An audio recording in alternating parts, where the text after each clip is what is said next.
변화와 혁신의 리더십, 리더십의 역사적 이해. 여러분 안녕하십니까? 4주차 강의를 시작하겠습니다. 오늘은 리더십의 태동과 역사적인 의미에 대해서 학습하겠습니다. 리더십은 힘의 논리에 의한 통치 제도나 종교적 지도자인 제사장에서 먼저 유래되었습니다. 따라서 리더십의 기원부터 발달을 고찰하기 위해서는 역사적으로 리더십이 어떤 모습을 가지고 발전해 왔는지를 살펴볼 필요가 있습니다. 그런 모습을 학습하기 전에 우리는 먼저 왜 우리는 리더십을 공부해야 하나라는 근본적인 질문을 해볼 필요가 있습니다.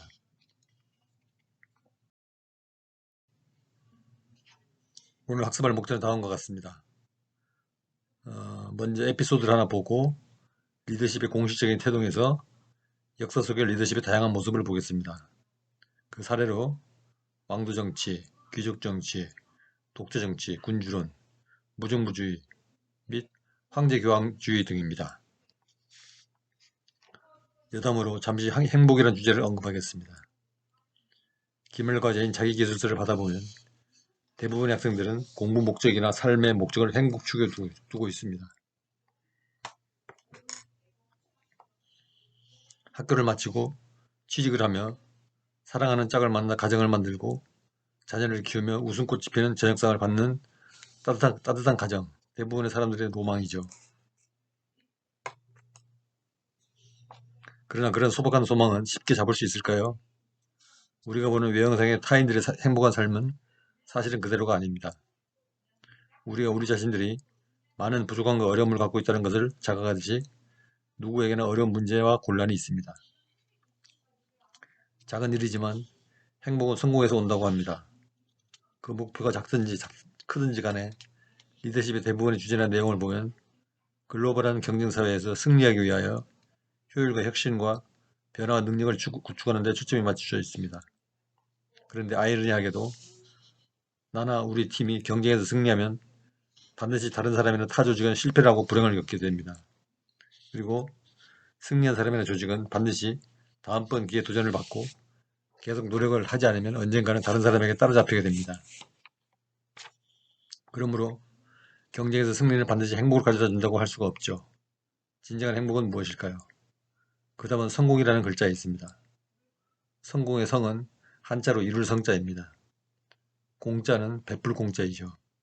즉 승리한 결실을 베풀어야 진정한 성공이라고 할 수가 있는 것이죠. 그러면 어떤 자세로 살아야 하는가? 바로 거룩한 삶입니다. 거룩이란 자신을 낮추고 남을 불쌍히 여기며 의로운 삶을 존중하는 삶의 자세입니다. 의로운 삶이란 무엇인가? 의로우면 두 가지가 있습니다. 바로 정의와 공의입니다. 정의는 한 집단이 추구하는 올바른 사상입니다. 예를 들어 대한민국 군인은 대한민국 헌법을 준수하고 국토 방위를 위하여 북한 공산주의자들을 주적으로 군복무를 합니다. 이 목적을 위해서 목숨을 버리면 영웅이 됩니다. 그런데 북한의 입장에서는 인민군은 반대로 남한 군인을 주적으로 봅니다. 인민군에게는 김정은에게 충성하는 그것이 바로 정의이죠. 정의는 사회마다 개인마다 다 다를 수 있습니다. 폭이 매우 좁죠. 정의를 뛰어넘는 개념은 공의입니다. 낮은 수준의 정의 개념을 공의라는 개념이 커버합니다. 공의는 전체의 입장, 즉 하나님의 입장에서 바라본 올바름이 무엇이냐의 개념입니다. 말하자면 하늘의 뜻이죠. 하늘의 뜻이 훨씬 큰 개념입니다. 성공의 결실을 나누거나 남을 사랑하고 가진 것을 움켜쥐고만 있지 않고 베풀며 사는 것이 하늘의 뜻에 다가가는 것이죠. 이기는 것만을 추구하는 행복은 바로 불행의 씨앗이 될 수 있습니다. 진정한 행복은 승리가 아니라 바로 거룩함이며 하늘의 이치대로 사는 것입니다. 그러므로 리더십 공부도 리더십의 과정을 학습하여 경쟁사회에서 이기기 위한 목적뿐만 아니라 그 공과를 베풀고 공유하여 행복을 나누는 삶이 되어야 리더십을 공부한 목적과 보람이 있을 수 있다는 점을 지적하고자 이 말씀을 드립니다.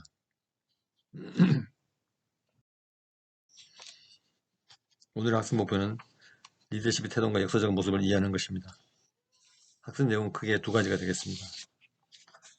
첫째, 리더십의 태동을 알아본다. 둘째, 리더십의 다양한 모습에 대해서 알아본다.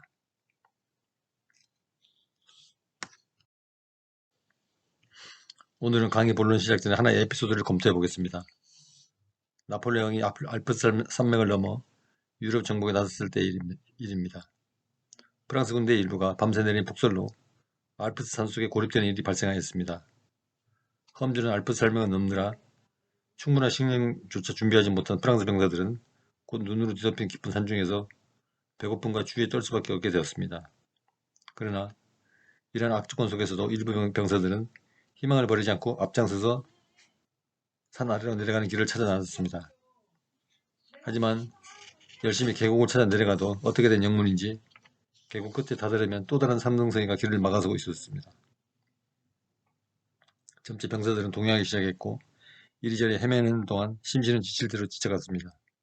어둠이 짙어지고 기력이 소진하자 병사들은 절망에 빠진 채 하나둘씩 눈이 쓰러졌습니다. 하는 수 없이 그들은 행군을 멈추고 대책 마련을 위해 여러 사람의 의견을 모아보기로 했습니다. 그러나 별다른 대책을 마련할 수가 없었습니다. 어떤 사람은 별이 뜰 때까지 기다려서 북극성이 뜨는 방향을 보고 산길을 찾아보자는 의견을 제시하기도 했습니다. 하지만 눈보라가 세차게 흐르는 밤하늘에 북극성이 뜨는 것을 기대할 수도 없었습니다. 더구나 모두들 눈 덮인 산속에서 야간 행군은 매우 위험하다는 의견이 지배적이었습니다. 또 한편에서는 무조건 계곡을 따라 내려가면 분명히 산 아래로 내려갈 수 있을 것이라면서 지금처럼 계속 행군을 강행하자는 의견도 있었습니다. 그렇지 않으면 여기서 얼어 죽을 수밖에 없다는 얘기였습니다. 그러나 그건 너무 무모해 보였습니다. 게다가 벌써 많은 병사들이 추위와 배고픔에 지쳐 있었기에 지금처럼 행군을 계속한다는 것은 분명 화를 자초하게 될 것이라는 반론도 만만치 않았습니다. 모두들 한숨만 내쉬며 시간을 보내고 있었습니다. 그때 대책 마련에 고심하던 병사들 사이로 누군가 갑자기 황급히 달려오고 있었습니다. 그의 얼굴에는 환희와 흥분이 들떠 있었습니다. 모두들 그의 얼굴을 바라보며 그의 입이 떨어지기만을 기다렸습니다. 분명 무슨 좋은 일이 있음에 틀림없어 보였습니다. 그것은 다름이 아니라 땔감을 구해버리고 주위를 살피던 그가 나무덤불 속에서 다 낡은 산악지도 한 장을 발견한 것이었습니다. 그의 손에는 낡은 지도 한 장이 들려 있었고 곧바로 행군 나팔에 울려 퍼졌습니다. 모두들 환호성을 질렀습니다. 눈이 쓰러져 있던 병사들도 살 수 있다는 희망에 가슴이 벅차올랐습니다. 물론 달라진 것은 별로 없었습니다. 어둠과 추위, 배고픔, 모든 것이 그대로였습니다. 여전히 그들에게는 매우 어려운 상황이었습니다. 하지만 그들에게는 희망이 생겼습니다. 앞으로 나아갈 용기를 얻은 것입니다. 그렇게 시작된 행군은 무려 10시간이 지나자 비로소 끝날 수 있었습니다. 어렵사리 귀환한 병사들에게는 따뜻한 담요와 난로 그리고 푸짐한 저녁 식사가 준비되어 있었습니다.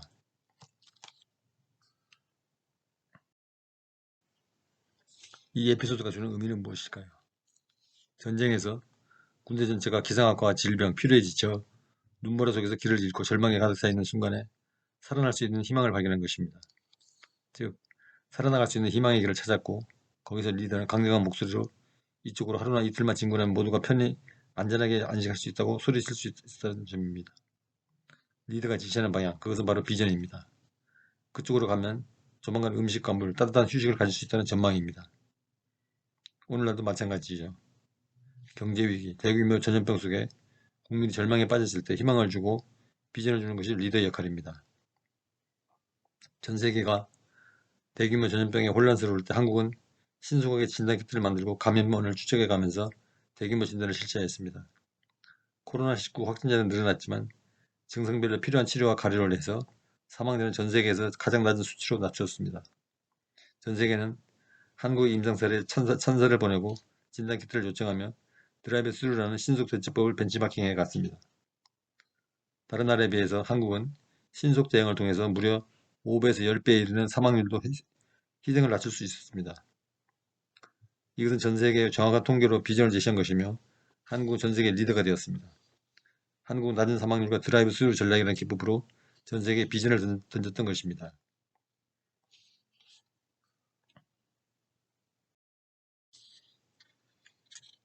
한국은 전대미문의 세계 유일의 최고 대처법으로 전 세계에 영향을 미친 감염병 선진 리더의 반열에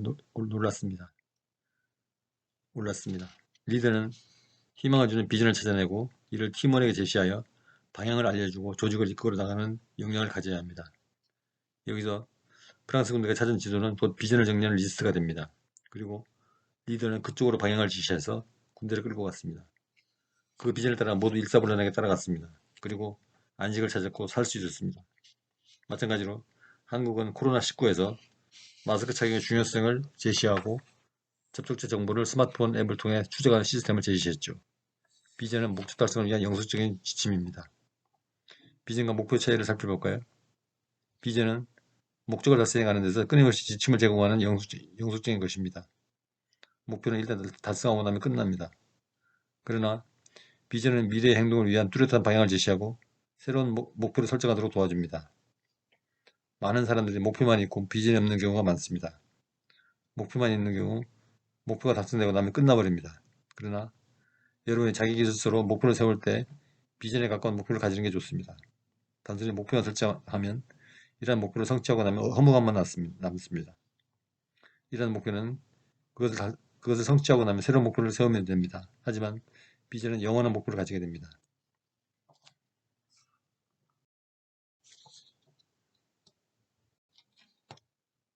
이번에는 리더십의 태동에 대해서 알아보도록 하겠습니다. 인류가 이 땅에 존재한 태초를 생각해 봅시다. 시족사회나 부족사회에서부터 자연 발생적으로 지도자가 있었다고 생각됩니다. 예를 들어서 어느 시족사회에 힘이 센 남자가 태어나서 주도적으로 사냥을 하고 시족을 이끌었습니다. 그는 매우 힘이 세서 사냥도 잘해서 시족원들이 항상 배불리 먹을 수 있었고 약자들에게도 인기가 좋아 추종자를 많이 거닐 수 있었습니다. 이를 통해서 자기 세력을 만들었습니다. 이 사람은 다른 여자 시족을 규합하여 부족을 만들고 마침내 부족국가를 만듭니다. 그리고 그 부족의 지도자로 추대됩니다. 그런 흔적들은 고대 시족사회나 부족국가 당시의 지도자 무덤이던 고인돌에서 찾아볼 수 있습니다. 당시에는 사회 분화가 미숙했고 그래서 족장이나 부족장 같은 정치적인 조직에서 리더십의 흔적을 찾을 수밖에 없었습니다. 부족의 지도자 추대는 최초로 국가 왕이 탄생되는 모습이었죠. 최초의 리더십은 정치적 조직의 왕이나 신하 또는 족장 등의 사회 제도에서 찾아볼 수 있을 것 같습니다. 즉 주로 지배계급과 피지배계급으로 분류된 사회에서 사회 유지를 위한 명령체계에서 그 흔적을 찾아볼 수 있는데요. 역사적으로 다양한 왕이 있었습니다. 이집트 람세스, 몽골의 징기스칸, 그리스의 알렉산더와 같은 정복의 왕이 있는가 하면 솔로몬과 같은 지혜의 왕이 있었고 다윗과 같은 용감한 왕 등 다양한 왕이 있었죠. 오늘날로 말하면 대통령이나 수상도 그와 같은 레벨의 사람들이죠.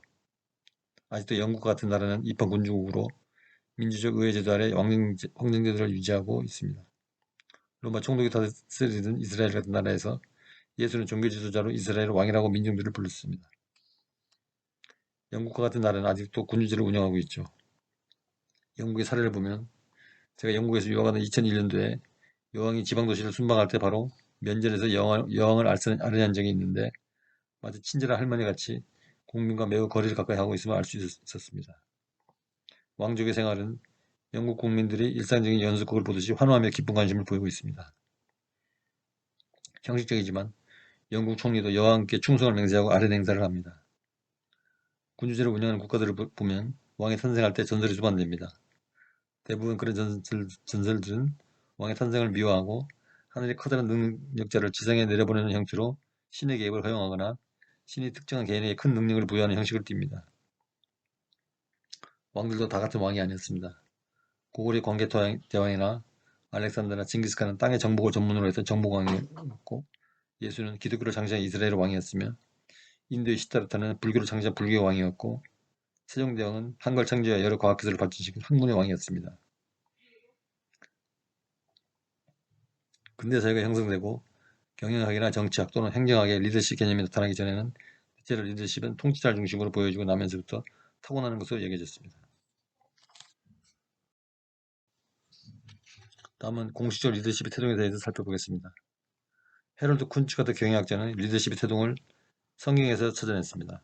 BC 1500년경에 모세가 출애굽을 하던 당시 모세는 천부장과 백부장을 만들어 지도자를 세웁니다. 이때가 인류 최초의 공식적인 리더가 탄생하는 시기라고 합니다. 모세의 출애굽이란 모세가 이집트에서 노예 생활하던 유대 민족을 이끌어서 홍해를 건너 이스라엘 땅인 가나안으로 독배하던 사건을 말합니다. 영화로도 제작되었는데 10기라는 영화로 제작이 되었죠. 10기라는 영화는 주연을 찰턴 헤스턴이 했는데 그는 2008년에 84세로 소천했다고 합니다. 베너드 그가 주연한 영화인데 10기처럼 손이 굵고 영웅적 서사시 같은 영화입니다. 지금도 몇 번을 봐도 재밌게 잘 만든 영화이죠. 천부장이란 1000명의 군중을 인도하는 지도자를 말하고 백부장이란 100명의 군중을 인도하는 지도자를 말합니다. 모세가 천부장과 백부장을 만든 이유는 모세 혼자서 수십만 명의 군중을 다 이끌 수 없었기 때문이죠. 그래서 지도자를 선정해서 천부장이 1000명의 군중을 우두머리를 삼고 백부장은 100명 단위 군중 우두머리를 삼아 다스리기 용이하게 하였습니다. 말하자면 작은 단위로 군중을 쪼개서 권한을 위임한 것이죠. 그래서 군중과 의사소통이나 전달사항이 있으면 천부장을 모아 전달하고 천부장은 백부장을 소환해서 지시사항을 전달했습니다. 이로써 사회적 조직이라는 개념이 생겨나고 업무의 위임, 임파워먼트, 전결, 팀워크, 사무분장과 같은 오늘날의 조직관리론과 경영의 개념이 처음으로 태동하게 됩니다. 오늘날 경영학의 조직론이나 리더십 이론에서 이 천부장과 백부장의 출현을 경영학의 조직이론이나 리더십의 태동이라고 봅니다. 그런데 관리하는 사람 머릿수에 따라 천부장, 백부장 지위를 주었는데 많은 사람을 관리할수록 힘이 듭니다. 오늘날처럼 마이크가 있는 것도 아니고 스마트폰이 있던 시대도 아니니 알릴사항이 있으면 큰 소리로 알려야 하고 전달할 물건이 있으면 천부장이나 백부장을 시켜서 효율적으로 군중을 인도할 수 있었죠. 그런데 오늘날처럼 원택트 시대나 스마트 정보관리 시대에는 과거와 다릅니다. 소통하는 데 힘은 덜 들지만 다만 획일적 관리가 아닌 맞춤형 관리를 위한 소비자 위주 또는 서번트형 관리에 주의를 기울일 필요가 더 많겠죠.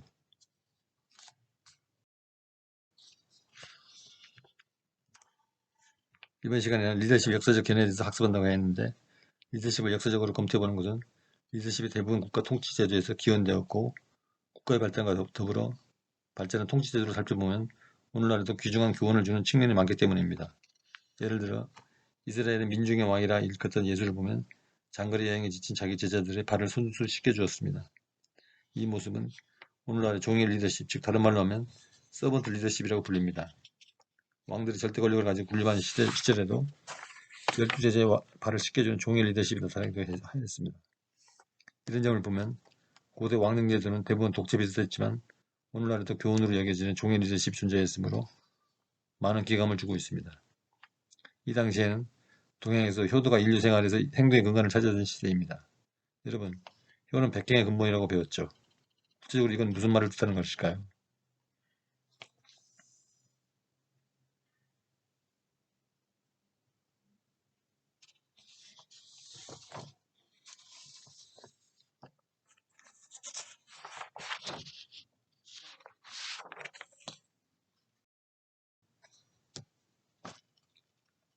먼저 3대 효도라고 하는 것을 살펴볼까요? 첫째는 생전효도입니다. 살아계실 때 부모님 말씀에 순종하고 도와드리며 부모 뜻을 잘 받들어드리는 것입니다. 의식주를 돌봐드리는 것이죠. 둘째, 사후효도입니다. 돌아가신 부모님이 기일에 제사를 드리거나 추모식을 거행하는 것입니다. 묘소를 관리하거나 비석을 세우는 것 등이 예상됩니다. 셋째는 사모지효입니다. 즉 살아계시거나 돌아가셨더라도 늘 부모 은혜를 감사하며 사모하고 생각하며 은혜를 기리며 가문의 존속과 발전을 위해 노력하는 것입니다. 그 결과 늘 부모님을 생각해서 다른 사람이 나이 든 부모를 잘 모시고 공경하는 것이 사모지효입니다. 사회가 이런 공경의 정신으로 가득 차면 오늘 발생하는 수많은 문제가 절로 사라질 것이기 때문입니다. 다음으로 효도의 3대 요소가 있습니다. 첫째, 물질효도입니다. 부모님께 물질적으로 도움을 드리는 것입니다. 부모의 재정 부담을 덜어드리는 것부터 나이 든 부모님의 의식주를 봉양하는 것까지 포함합니다. 둘째, 마음효도입니다. 즉 심적 효도이죠. 마음의 걱정을 끼치지 않는 것이 심적 효도입니다. 사람에게도 고통스러운 것이 물질적 고통보다 심리 고통입니다. 외출 때가 늦으면 얼른 집에 연락을 취해서 있는 장소를 알리고 언제까지 귀가한다든지 연락을 한다든지 마음의 걱정거리를 혼자서 고민하지 않고 부모와 상의한다든지 하는 것은 부모의 심적 고통을 덜어주는 것입니다. 부모는 자식이 아무리 나이를 먹어도 자식은 항상 자식으로 보입니다. 나의 행동이 부모 마음에 고통이나 걱정을 주는지 늘 살펴서 부모에게 걱정을 주지 않는 삶을 사는 것도 큰 효도입니다. 손자는 자식을 낳아주는 것과 부모에게 불안을 안 주는 것이 심효입니다. 또 결혼해서 잘 살아주는 것이 심효이죠. 그래서 요즘 사회에서 공부는 곧 효도 근본이 되겠죠. 행동에 효가 들어가면 100가지 행동이 근본이 됩니다. 효가 빠지면 어떤 성공도 망합니다. 마지막으로 대효입니다. 대효는 세상에 성공하고 잘 되고 출세해서 부모님 목에 힘주고 살도록 하는 것입니다. 즉 가족과 가문을 빛내는 것이죠. 이것이 1등 효도입니다. 자, 그럼 왕도사상을 살펴볼까요? 왕도사상은 왕은 하늘의 지명에서 왕으로 임명한 하늘의 명령에 의한 것이다 라고 믿는 사상입니다. 고대 중국에서는 이를 왕도사상이라고 하였고 서양에서는 왕권 신수제라고 하였습니다. 하늘은 곧 하나님, 신을 의미합니다. 신은 보통 공의롭고 정의로운 사상을 바탕으로 하므로 신이 임명한 왕은 정의롭고 올바른 사람이라고 믿었습니다. 그래서 만일 왕이 정치를 잘못하면 왕의 자리에서 물러나야 한다고 믿었고 왕이 잘못하면 국민이 그 자리에서 끌어내리고 새 왕을 세웠습니다. 이것을 역성혁명이라고 하였습니다. 왕도 정치는 인간의 집단인 국가사회나 더 나아가 인류사회에서 민생의 안정과 인간다운 삶의 성취를 목적으로 하면서 그 목적을 실현하는 방법에서는 힘과 무력에 의한 강제적 해결이 아닌 통치자의 인격과 덕의 가말에 의한 평화적이고 순리적인 해결을 바람직한 것으로 보는 사상입니다. 전통적으로 유학은 구체적인 역사 현실에 강한 관심을 가져왔으며 이런 관심은 자연히 현실적인 문제 해결을 위한 방안과 노력에 깊은 주의를 기울이게 하였습니다. 이로 인해 현실 정치에 대한 관심과 비판 및 이상 정치 방안 등이 유학 사상의 중요한 부분을 차지합니다. 공자가 제시한 덕치나 맹자가 제시한 왕도 정치 사상은 이런 관심 발현입니다. 왕도 정치 반대는 패도 정치입니다. 불의와 독단과 민생을 돛단에 받들이는 패도 정치는 역성혁명에 정당성을 주었습니다. 서구에 도입된 왕권 신수설은 왕권 신수설을 주장한 유명한 사람으로 장 모댕, 프랑스 루이 14세, 잉글랜드 제임스 1세 등이 있습니다. 왕권 신수설은 왕도 정치와 비슷한 약간 차이가 있습니다. 절대주의 국가에서 왕권은 신으로부터 주어진 것이로 왕은 신에 대해서만 책임을 지며 인민은 저항권 없이 왕에게 절대 복종해야 한다는 정치 이론입니다. 왕권 신수설은 절대주의 국가에서 인민의 저항이 높아진 단계에 나타나 절대주의를 보강하는 이데올로기적 무기로 이용되었습니다. 왕이 통치하던 시대에는 권력이 왕에게 집중되므로 독재가 되기 쉬운 통치의 형태를 많이 띄었죠. 그럴수록 카리스마가 요구되고 또 영웅도 필요하였죠. 그러나 역사 속에서 보면 좋은 군주도 많았습니다. 오늘날도 인구 해제되는 요순시대의 군주 그리고 세종대왕과 같이 만고에 남을 문자개발을 통해 국민을 사랑하는 정신을 실천한 성군을 생각하면 자신의 욕심과 향락을 버리고 국민과 국가를 사랑하고 그 발전에 몸바친 군주는 영원한 이름이 남는 것을 봅니다. 어떤 정치 환경이나 조건에 놓여서도 헌신과 이타적인 목표를 추구하는 리더는 후세의 추앙을 받기 마련이라는 교훈을 얻을 수 있습니다.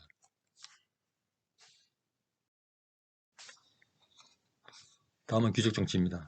귀족정치, 즉 아리스토크라시라고 하는 것은 리더십이 사람의 우수한 혈통에 의거 지도자가 결정된다고 주장합니다. 우수한 혈통은 즉 블루브리드, 푸른 피라고 불립니다. 18세기에서 19세기 학자들의 연구에서 보면 유전적 혈통이 지도자가 되는 것을 결정한다고 연구 결과를 발표했습니다. 연구자들은 사람의 혈통을 따라 유명인사가 된 결과를 조사해보니 직계 혈통이 그렇지 않은 혈통보다 더 유명인이 많았다는 결과를 토대로 합니다. 예컨대 미국의 부시 대통령을 보면 미국 40대 대통령은 조지 H.W. 부시이고 그의 아들이 미국 43대 조지 W. 부시 대통령인데 부자가 연이어서 대통령 하는 것을 보면 우수한 혈통이 있기는 하는 것 같습니다. 이 귀족 정치 이론은 나중에 혈통보다는 천부적으로 타고난 재능에 의해서 좌우된다고 추정되었다가 나중에는 개인이 이룩한 업적이나 실적에 의해서 지도자가 된다고 추정됩니다. 이런 업적주의를 메리토크라시라고 합니다. 이런 메리토크라시는 오늘날 대통령 선거 결과 수천 개의 고위직자들 임명권을 차지하는 업적주의로 그 잔재가 남아있습니다. 고대에도 보면 신라 육두품이나 고려의 무신정권, 조선시대 문벌이나 학벌을 중심으로 한 유교 신료를 중심으로 한 정치체제를 의미합니다. 이 체제의 경우 왕은 있어도 형식적인 존재에 그치고 실권은 귀족이 좌우합니다. 그리고 실제로 이 귀족들은 대부분 영리하게 권력을 움직이고 있습니다. 이어서 비디오 2편의 강의가 계속됩니다.